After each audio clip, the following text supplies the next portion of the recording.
Welcome back, strategy gamers. Before our next one more turn, there's been another patch to Ara History Untold this week ahead of the big 1.1 patch coming in November. 105 is another significant balance patch, actually undoing some of the maintenance changes in the last patch and further increasing the mid to late tech costs. The devs break the changes into 4 areas, timestamps for these below. Number 1.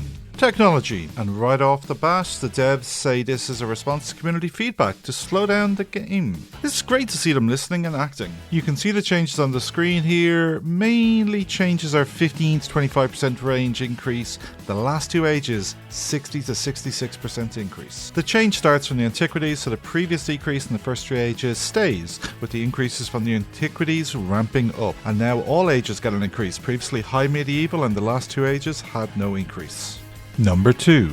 City management sees quality of life as well as balance changes. On the quality of life side, more resources will be visible on the map from the start rather than appearing with a tech unlock, potentially under already built improvements. Horses and iron aren't included in this change, so I'm not sure if this is implemented yet or what it covers. And this should be a big one. Starting cities are more likely to start in fertile areas, more likely to spawn near an interesting resource. We don't know yet what is included here. Gusties, grain and metal. On the balance side, to encourage taller gameplay, smaller cities provide less tax income and less production, whilst larger cities consume slightly more food to compensate for reduced improvement food maintenance. Before we cover the rest of the update, which of these changes do you think is going to be the most impactful? Let me know down in the comments, and what changes do you hope to see next in the game? Number 3. Amenities and resources is the next area of up. Shoes being nerfed, now giving only 5 down from 15 happiness and prosperity. Gourmet meals also nerfed, now giving 5 down from 15 health. Treasury bonds and law books now fixed to correctly consume 1 every 10 turns. Okay, this is a bug fix,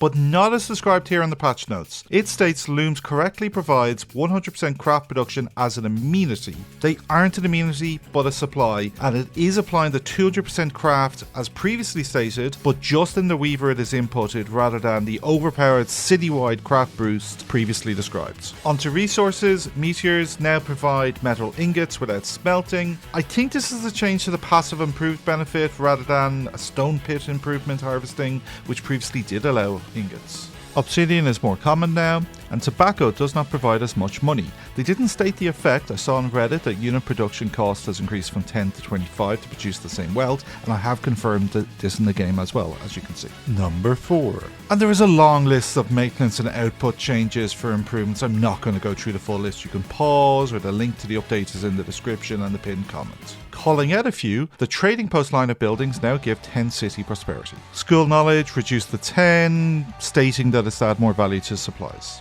Dwellings now have a maintenance cost of 1 wood and 1 material, not insignificant. Most Act 1 units now have 1 material maintenance cost in addition to food.